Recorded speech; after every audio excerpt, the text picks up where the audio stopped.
My lovely students, welcome to Mathological. Let us start another session to revise and learn some more concepts of algebra. Start करते हैं session को.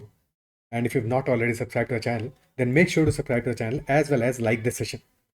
And you can also join Telegram channel Mathological or WhatsApp channel by the same name. And you can also message me on Telegram at ADITYAAT. So first question of this session, find the number of integral solutions of x.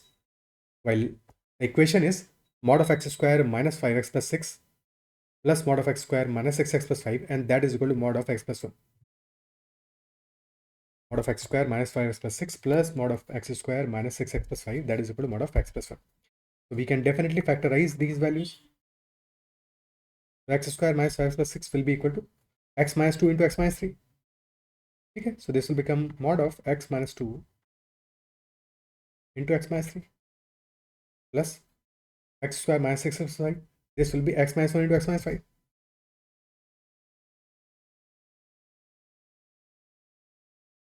And the sum is equal to mod of x plus 1. अब क्या process करेंगे? अब इस question में क्या कर सकते हैं? देखो हमें गिवन है लेफ्ट हैंड साइड में LHS में there are two modulus and inside those modulus there is a quadratic function, but right hand side में we have a linear function x में ऑर्डर ऑफ x प्लस 1, यानी कि x square somehow gets cancelled out, isn't it so? ठीक है, so if we subtract let us say x square, first expression है हमारा x square minus 5x plus 6 and second expression is x square minus 6x plus 5. The difference of two is x plus 1 only. If we subtract the second one, so minus plus minus, x square term gets cancelled out, so this becomes x plus 1 only. So yes, basically यहाँ पे pattern क्या बन रहा है? The difference of first modulus and second modulus, that is written in the third one. So if inside the first one, if we are saying that, let us say this is equal to a and this is equal to b, so mod of a plus mod of b and that is equal to mod of a minus b. क्या ये pattern observe कर पा रहे हो? mod of a plus mod of b that is equal to mod of a minus b. अब पहले identify करते हैं कि in what cases this should be true. ठीक है, in which cases this should be true. mod of a plus mod of b that is equal to mod of a minus b in cases में true होगा. Okay, सो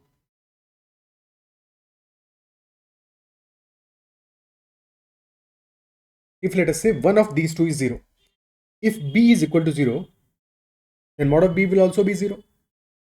ठीक है, और this will be mod of a plus 0 यानी कि mod of a only. Right hand side will B mod of a minus 0 यानी कि that will also be mod of a. तो yes, these two will be equal.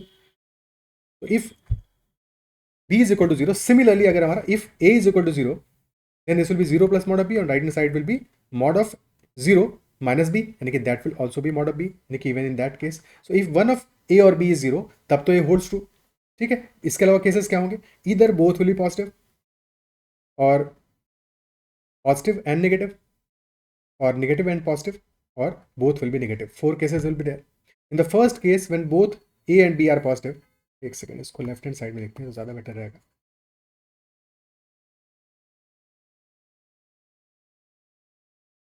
For a and b, if both are positive, both are negative, first positive, second negative, first negative, second positive.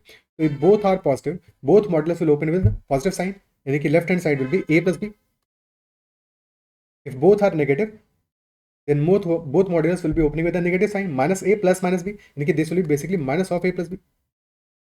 In the third case, when first is positive, second is negative, so mod a will be opening with a positive sign and mod b will be opening with a negative sign, यानी कि this will be a minus b, same as that is written inside modulus.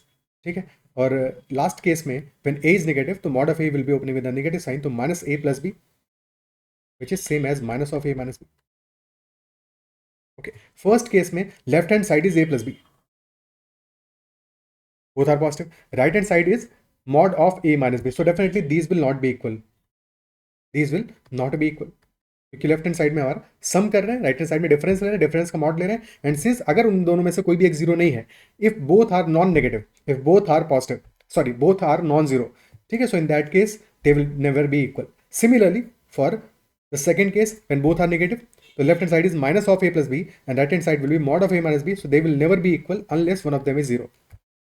और third case में left hand side is A minus B and since A is positive, B negative है, minus B तो positive है, ठीक है, तो minus B तो positive है, तो A minus B is positive obviously, ठीक है, ए पॉजिटिव है, माइनस बी पॉजिटिव है। तो सिमिलरली यहां पे हम राइट हैंड साइड में देखें तो mod of A minus B क्या होगा, ये भी हमारा ए माइनस बी ही होगा, this will also be A minus B only, because B minus A में क्या हो जाएगा, क्यों नहीं हो सकता B minus A, because ultimately हमारा B is negative, isn't it so, तो minus B will be positive, ठीक है, सो ये तो नेगेटिव हो गया और माइनस ए भी नेगेटिव हो जाएगा, तो B minus A will ultimately be less than zero, so this will also open with a positive sign, तो this will be equal to a minus b। Clearly हमारा वैसे भी देखोगे कि a पॉजिटिव है, b नेगेटिव है, तो minus B will be positive, तो ultimately this becomes a plus minus b, both are positive, तो this will be opening with a positive sign. और same logic for the fourth case कि this will be opening with अ नेगेटिव साइन, तो this will be माइनस a minus b, यानी कि बोथ विल बी इक्वल, यानी कि when one of them is negative, तो this equation holds true, mod of a plus mod of b that is equal to mod of a minus b, जब हमारा either a is positive, b is negative, or a is negative, b is positive, or one of them is zero। So basically this equation holds true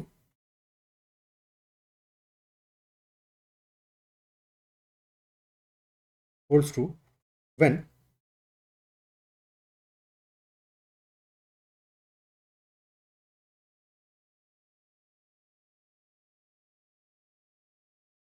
either one is positive, one is negative, or one of them is equal to zero, then second can take any value, these four cases। तो if one of them is positive, one of them is negative, तो कैसे हम ensure करेंगे कि हम solve कर सकें for that case, if one is positive and one is negative, in always such cases if you multiply these two, if you multiply A and B, तो product will always be negative, ठीक है, product will always be negative in first two cases, A into B will be less than zero, and for next two cases product will always be zero, तो product should be less then और equal to zero,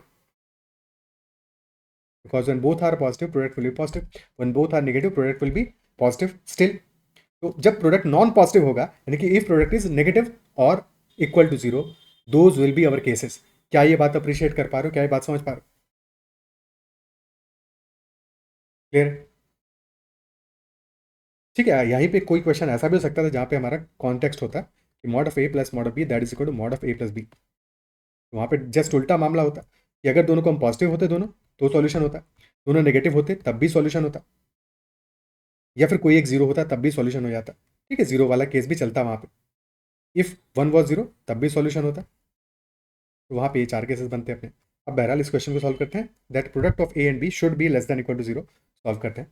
तो यानी कि यहाँ पे हमारा product of these two values inside the modulus, this should be less than equal to zero, तो x minus two into x minus three into x minus one into x minus five, this should be less than equal to zero.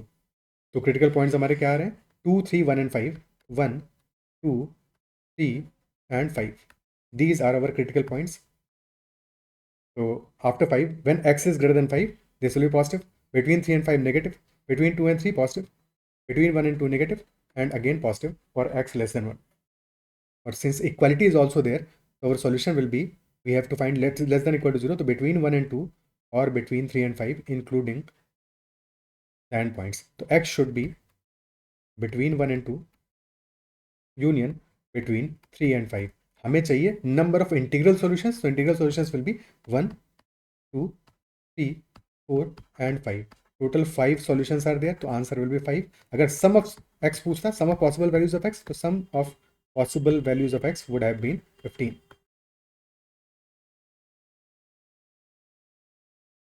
Is that clear? ठीक है, next question करते हैं।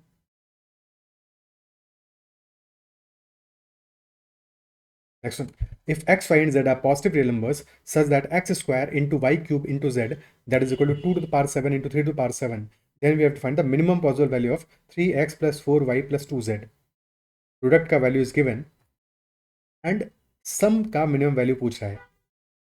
whenever sum का minimum value is being asked, minimum value of sum is being asked, और maximum value of product of b is being asked, तो हमेशा वहां पे हमें क्या ध्यान रखना है, AMGM inequality, also numbers are positive real numbers, ठीक है, so AMGM inequality, so we have to somehow use that in this sum of 3x plus 4y plus 2z, that should be minimum. And product x square y cube into z, that is 2 to the power 7, 3 to the power 7. तो x square यानी कि x के दो part करने पड़ेंगे, x square तभी तो बनेगा हमारा, ठीक है। तो 3x has to be divided into two parts, those two parts will be 3x/2 and 3x/2. Now y cube चाहिए हमें, so 4y should be divided into three parts, तो 4/5/3, 4y/3 and 4y/3. 2z should be divided in single part, क्योंकि z का power 1 ही चाहिए हमको, तो z तो वैसा का वैसा ही चलेगा. तो 2z, total 6 terms are there. Addition of all these 6 terms will be 3x plus 4y plus 2z. तो am greater than equal to gm apply कर देते हैं. So am will be sum of all these 6 terms divided by 6, and this should be greater than equal to product of all these 6 terms to the power 1/6. Okay, product क्या आएगा हमारा, 3x/2 whole squared into 4y/3 whole cube into 2z. So 3 square by 2 square into 4 cube by 3 cube into 2. Product of all the constant terms multiplied by x square y cube z, and this to the power 1/6.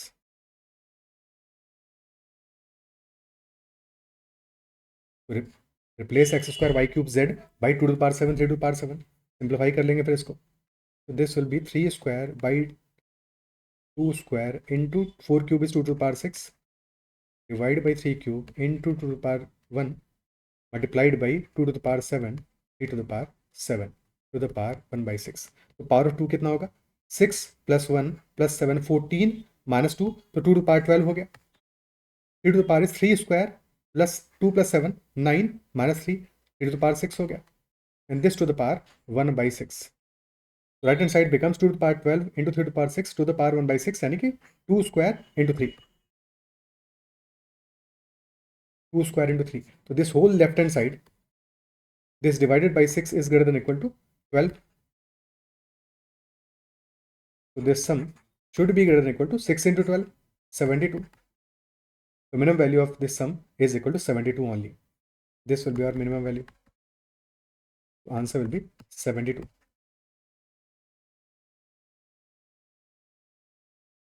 Is this clear? ठीक है, answer हमारा आ जाएगा 72. Okay, या फिर ऐसे सोच सकते थे, सेम क्वेश्चन. ये लॉजिक होता हमारा कि x square y cube into z, that is given as 2 to the power 7, 3 to the power 7. We have to divide 3x into 2 parts, and those 2 parts equality कब आएगा, minimum possible value of sum कब होगा, when all these 3 are equal. Minimum possible value of sum is when all these 6 terms are equal. All these 6 terms are equal, isn't it so? क्या ये clear है? तो 3x/2 should be equal to 4y/3 should be equal to 2z. तो यहाँ से y और z को x के टर्म्स में ले आओ, किसी भी एक के टर्म्स में सबको ले आए, तो 3x/2 is equal to 2z is equal to 4y/3, तो y will be equal to 9x/8. Similarly, z will be equal to 3x/4. Now replace these two in the given equation. X square into y cube यानी कि 9x/8 whole cube into 2z into z यानी 3x/4, and this is equal to 2 to the power 7, 3 to the power 7. So this becomes x to the power 6 multiplied by 9 cube into 3, so that is 3 to the power 7 divided by 2 to the power, कितना आ रहा है 2 to the power, यहाँ पे 8 cube है, so that is 2 to the power 9 और 2 to the power 11, so that is 3 to the power 7 into 2 to the power 7. 3 to the power 7 gets cancelled out, x to the power 6 becomes 2 to the power 18, x becomes equal to 8.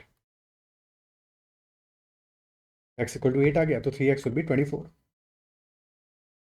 And if x is equal to 8, y will be equal to 9, so 4y will be 36. Z will be equal to 3 into 8 by 4 यानी 6, so 2z will be 12. 24 plus 36 plus 12, that will be 72. Okay. Clear है? Next question करते हैं.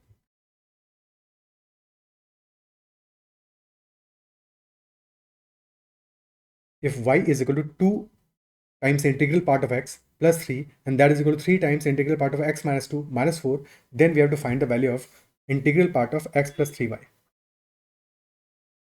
Integral part of x plus 3y. Okay.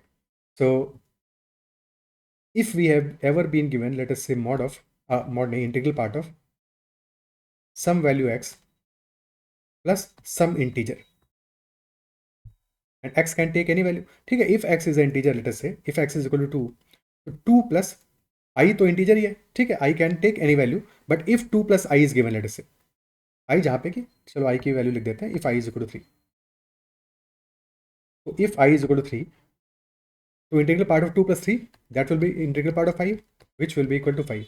ठीक है, but if there is an integer that is given inside, that can always be taken out, यानी कि we can also write this as integral part of 2 plus 3, and again result तुम्हारा 5 ही आएगा. But if instead x was not integer, तो x was, let us say, 2.5. 2.5 plus 3, if this was mentioned, so we could have taken out integral part integer from inside to outside. ठीक है, क्योंकि उससे हमारा answer में फर्क नहीं पड़ेगा. Second, so this will still be 2.5 का इंटीग्रल पार्ट प्लस 3, यानी कि this will be ultimately 2 plus 3 which is equal to 5. But अगर नॉन इंटीजर होता i के जगह पे, there was some fraction, if this was x plus some fraction, then unless x is an integer, अगर x एक integer होता था तो हम फिर तो कोई प्रॉब्लम नहीं था. Otherwise this will not be equal to this plus this. Okay, for example एक छोटा सा एग्जाम्पल लेना. लेट अस से इफ दिस वाज 2.7 प्लस 0.4. ठीक, तो left hand side will B 3, but right hand side will B 2 plus 0. These will not be equal, not always equal. किसी किसी cases में इक्वल होंगे बट हमेशा नहीं होगा. तो always as a rule, if x plus I is given, where I is the integer, so this can be opened as integral part of x plus I. This can be written as this, but not when that part is fraction. Okay. So now focus on the equation given. So y is equal to 2 times the integral part of x plus 3, and that is also equal to 3 times the integral part of x minus 2 minus 4. Now since minus 2 is an integer, तो इसको हम बाहर ले सकते हैं. This can be taken out. So write second and third terms, यानी कि this equality between 2 times the integral part of x plus 3, and that is equal to 3 times of integral part of x minus 2 minus 4. Okay. So this becomes 3 times the integral part of x minus 6 minus 4. This becomes 10. So 10 left hand side में लेके चलेगा, minus 10 से plus 10 हो गया. सो this will be 10 plus 3, and that is equal to 3 times the integral part of x minus 2 times of integral part of x. So integral part of x becomes equal to 30. This becomes equal to 30. If integral part of x is equal to 13, so x can be any value from 13 to 14 with equality at 13. Isn't it so? If integral part of x is equal to 13, तो x हमारा 13 भी हो सकता है, 13.5 भी हो सकता है, 13.2 भी हो सकता है, any value between 13 and 14 excluding 14. Okay, that is our solution for x. Now we can solve for y as well, because y is equal to 2 times the integral part of x plus 3. So y will be equal to 2 times of 13 plus 3, and hence this will be equal to 29. और y तो clearly integer है, वो तो वैसे भी दिख रहा था हमें, because y was 2 times the integral part of x plus 3. So 2 times integral part of x will be integer, 3 अपने आप में integer है, तो y was always an integer anyway. So value of integral part of x plus 3y could also have been written as, क्योंकि y तो integer है तो 3y भी integer होगा, so we can also write this as integral part of x plus 3y. और वहां से 3y भी हमारा इंटीग्रल पार्ट ऑफ x के टर्म्स में ही आया था. Anyway, so answer will be 13 plus 3 into 29. So 13 plus 87, answer will be finally 100. Answer will be finally 100. Is that clear? ठीक है, क्लियर है. जस्ट इन केस क्वेश्चन में थोड़ा सा मॉडिफिकेशन करें, if instead of y it was written as integral part of y, तो initial solution तो हमारा सेम ही होता. Integral part of x would have been equal to 13, यानी कि x would have been between 13 and 14. That was fine. But now when we are replacing this in this equation, so integral part of y becomes equal to 2 into 13 plus 3, which is 29. But since integral part of y is 29 now, so y will be between 29 and 30. And hence x plus 3y का integral part. So x is between 13 and 14. Y is between 29 and 30. So 3y will be between 29 into 3, 87 and 90. Okay. Clear?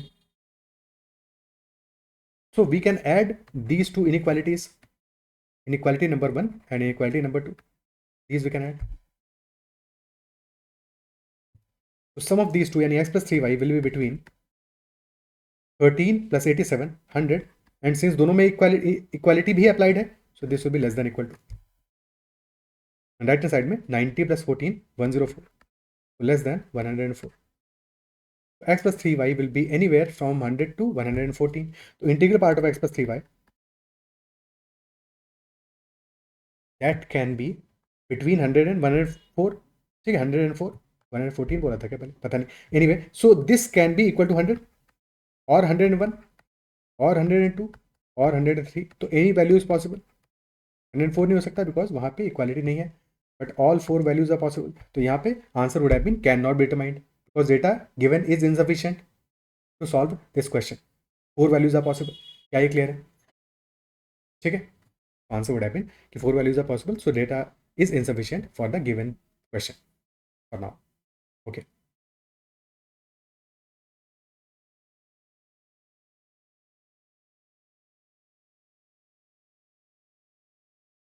ठीक है. अच्छा, just in case if the question was let us say कि because हम inequalities को हमने add किया है, तो in such a case if let us say first inequality was 5 less than equal to a less than 7 and b is between 9 and 12. If we are adding these two inequalities, so on the left hand side 5 is less than equal to a and 9 is less than b, so 5 plus 9 will be 14 and this should be less than a plus b should be less than 19. ध्यान नहीं रखना है कि first inequality में we have equality as well, but second में there is no equality, so that is why when we are adding these two तो equality चला जाएगा because a can be equal to 5 but b cannot be equal to 9, तो a plus b cannot be equal to 14 for sure. Okay, same for right hand side. If just in case b was less than equal to 12, तो वहां पे भी हमारा equality चला जाएगा because a में equality is not there. Okay.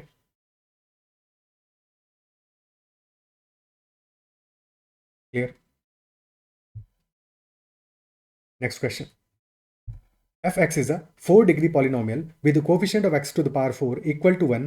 Value of fx at 1, 2, 3 and 4 are given as 1, 8, 27 and 64 respectively. Then we have to find the sum of the roots of fx. Sum of the roots of fx क्या होगा? First of all, find out कि what will be fx and then we can find out sum of the roots of fx. Okay, fx is a 4-degree polynomial. Given हमें क्या है? Coefficient of x to the power 4 is given. fx would have been x to the power 4 question 1 है, तो this will be x to the power 4 plus A x cube plus B x square plus C x plus D. Okay. और sum of the roots कैसे find out करेंगे? For a quadratic equation, if equation is A x square plus B x plus C, तो sum of the roots क्या होता है?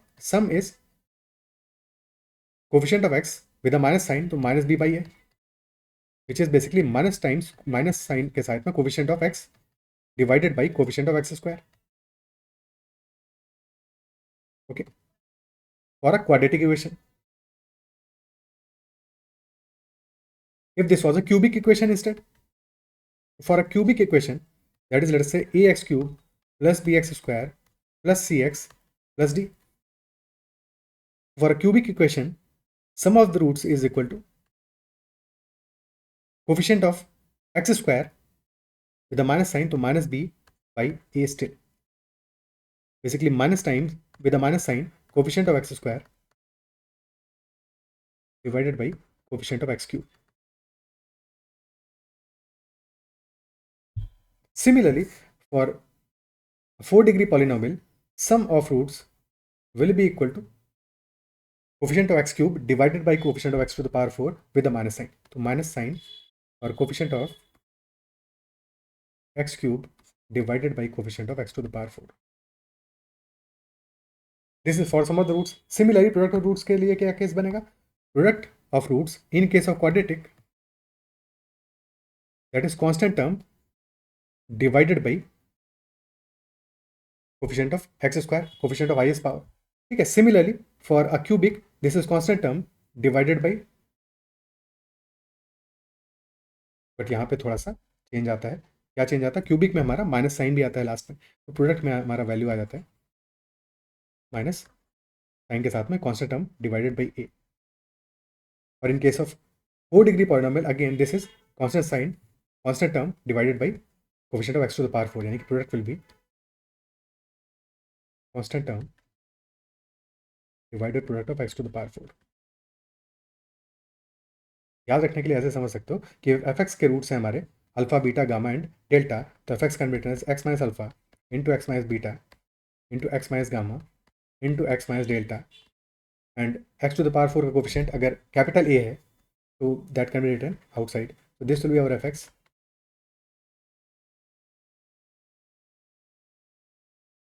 Now if you expand this, the first term will be capital A times x into x into x into x, यानी capital A times 8x to the power 4. Then next we'll be having x cube, और x cube का term चाहिए, तो if we have selected 3x, तो last में क्या select होगा? इधर गामा और डेल्टा और बीटा और अल्फा. ठीक है. So this will be basically minus of sigma alpha और sum of the roots times x cube and multiplied by A as well, A भी रहेगा साथ में. ठीक है. प्लस नेक्स्ट टाइम में sigma alpha beta 2 roots will be selected times x square, और A तो रहेगा, ये रहेगा with again minus sigma alpha beta gamma into A x and plus finally sigma alpha beta gamma delta into a. Sigma का एक ही term हो गया. तो ना कंपेयर द कोफिशिएंट्स, तो x to the power 4 coefficient is a. ठीक है. लास्ट में हमारा क्या रहा है? This is our constant term. Constant term divided by product of x to the power 4, यानी कि divided by a, this will be our product of roots. And here minus times coefficient of x cube divided by coefficient of x to the power 4, that will be our sum of the roots. क्या ये appreciate कर पा रहे हो? Is that part clear? ठीक है. एक बार ये शॉर्ट में हमने रिवाइज कर लिया. अब अपने क्वेश्चन में फोकस करते हैं, बिकॉज सिर्फ इतना जानने से तो क्वेश्चन सॉल्व नहीं होगा. Question is going in some other direction, isn't it so? But ये जानना भी तो जरूरी था पहले, तो पहले इसको हमने क्लैरिफाई कर लिया. Okay. Now back to the question. तो क्वेश्चन हमारा कह रहा है f x is a 4 degree polynomial, coefficient of x to the power 4 are equal to 1. Value of f x at 1, 2, 3 and 4 are 1, 8, 27 and 64 respectively. We have to find the sum of the roots. f1 is being given as 1, f2 is being given as 8, f3 is given as 27 and f of 4 is given as 64. Okay, so can you observe that f1 is basically 1 cube, f2 is 2 cube, f3 is 3 cube, f4 is 4 cube. तो लग तो ऐसा रहा है seemingly that maybe fx is equal to x cube, but is that true? Can that be true? Is that possible? Not possible, because coefficient of x to the power 4 is given as equal to 1. So definitely fx is not equal to x cube. अब जब fx equal to x cube नहीं है, तब कैसे possible है कि f1 के लिए वैल्यू इज 1 क्यूब, f2 के लिए value is 2 cube, for f3 value is 3 cube, for f4 value is 4 cube. So this could be possible because if fx is, let us say, again लिखते हैं पूरा expression, तो x to the power 4 plus ax cube plus bx square plus cx plus d, if this was the part. ठीक है. Since we know कि for f1, f2, f3 and f4 fx is coming out to be equal to x cube, so this might be possible that if we, let us say, add x cube and subtract x cube, if we, let us say, add x cube and subtract x cube,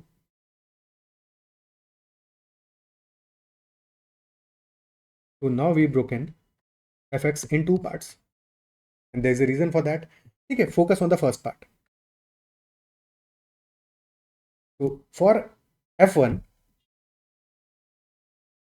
this will be put x equal to 1, तो 1 to the power 4 plus a into 1 cube plus b into 1 square plus c into 1 plus D. देखो there is a reason, मैं तुम्हें समझा इसलिए रहा हूँ ताकि तुम्हें लॉजिक क्लियर हो, कोई और क्वेश्चन जब नया फ्रेश आए तो तुम उसको सॉल्व कर सको। अदरवाइज सीधे से तुम्हें मेथड बता दूंगा, क्वेश्चन 1 मिनट में मेरे एंड से हो जाएगा, बट फिर कोई नया क्वेश्चन आएगा तो तुम फिर से अटकोगे। ठीक है, तो पहले रीजनिंग समझना जरूरी है कि क्यों हम क्या लॉजिक लगा रहे हैं। ठीक है, क्यों हम कोई शॉर्टकट अप्लाई कर रहे हैं, क्यों वो हमेशा अप्लाई होगा। ठीक है, so minus 1 cube plus 1 cube. Okay, so f1 is coming out to be equal to 1 which is equal to this value. तो ये तो तभी होगा ना जबकि this first part is equal to 0. Isn't it so? This first part is equal to 0. Similarly, f2 is coming out to be 8. f2 के लिए भी तो ये सेम स्टोरी होगा कि for f2 this first part will be equal to 0 और plus 2 cube.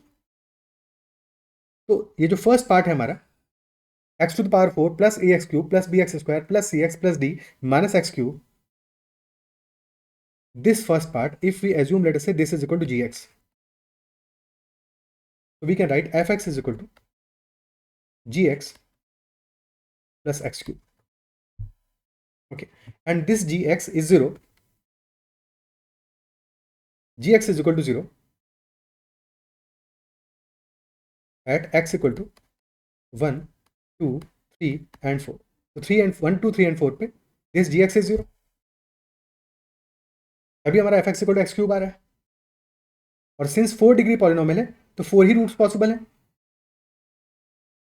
ठीक है, gx भी हमारा 4 डिग्री पॉलिनोमियल ही तो हुआ क्योंकि मैक्सिमम पावर इज 4, तो gx 4 डिग्री पॉलिनोमियल, gx के 4 रूट्स ही पॉसिबल है और चारों रूट्स हमें पता है 1, 2, 3 and 4 and x to the power 4 का कोफिशिएंट क्या है, दैट इज इक्वल टू 1।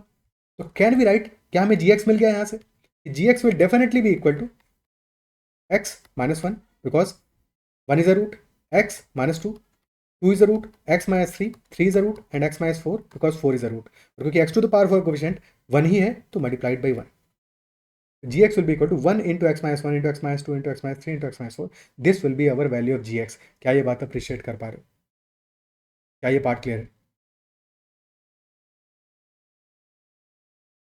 ठीक है,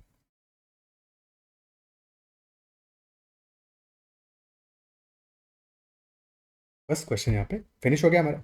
if gx is equal to this value तो fx हमारा आ जाएगा equal to gx plus x cube, तो fx will be equal to x minus 1 into x minus 2 into x minus 3 into x minus 4 plus x cube. हमको चाहिए क्या, sum of the roots of fx।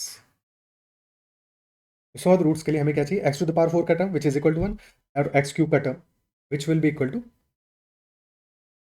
Again focus on this part, which will be equal to a minus 1 और बाहर एक minus sign तो आएगा ही आएगा। ठीक है, so a minus 1 with the minus sign, या तो एक्सपेंड कर लो इसको, देख लो यहाँ पे सम ऑफ रूट्स gx का सम ऑफ रूट्स कितना आ रहा है, दिस इज इक्वल टू 10 आ रहा है, तो यहाँ पे अल्टीमेटली ओपन होकर क्या होगा, this will be x to the power 4 minus 10x cube plus उसके बाद में जो कहानी आएगी वो एक्स स्क्वायर के लिए आएगी, एक्स के लिए आएगी, उससे हमें मतलब नहीं है, प्लस 24 और फाइनली एक्स क्यूब।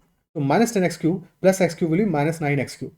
अल्टीमेटली हमारा रिजल्ट क्या आ जाएगा, this will be minus 9x cube, तो x to the power 4 minus 9x cube plus and so on बाकी स्टोरी। तो फोकस ऑन एक्स क्यूब का coefficient which is minus 9।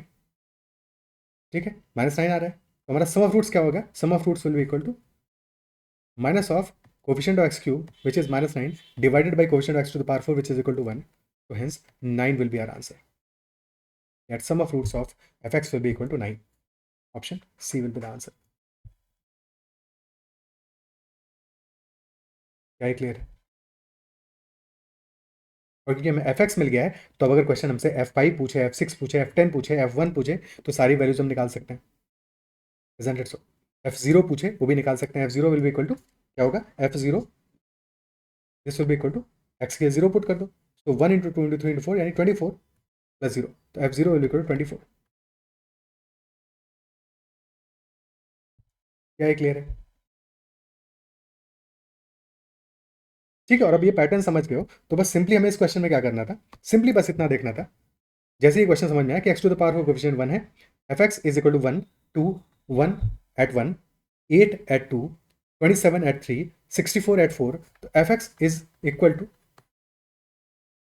Some function g x, some polynomial g x plus x cube, ठीक है, and this g x is equal to 0 at x equal to 1, 2, 3 and 4। तभी तो हमारा f x equal to x cube आ रहा है at these 4 values, ठीक है। तो जी एक्स और हमारा x to the power 4 coefficient f x में भी 1 है और जी एक्स में भी 1 ही होगा, क्योंकि एक्स क्यूब में तो एक्स टू द पावर 4 आ नहीं रहा है कहीं पे भी। तो g x will be equal to x minus 1 into x minus 2 into x minus 3 into x minus 4 and f x will be equal to this g x plus x cube. यहाँ से हमें एफ एक्स मिल गया। इसके बाद तो कहानी clear ही है, ठीक है। तो बस इतना ही करना था हमको, एक बार पैटर्न हमें क्लियर हो गया तो ओके, क्लियर, ठीक है। अब एक तुम्हें क्वेश्चन दे देता हूँ इसी based, let us say f x is a 4 degree polynomial, coefficient of x to the power 4 that is equal to 2, this is equal to 2 and then f1 या f2 से स्टार्ट करते हैं। f2 is equal to 4, f4 is equal to 8, f5 this is equal to 10 and f6 this is equal to 12, okay। f2 is 4, f4 is 8, f5 is 10 and f6 is 12, okay। So what will be value of f7?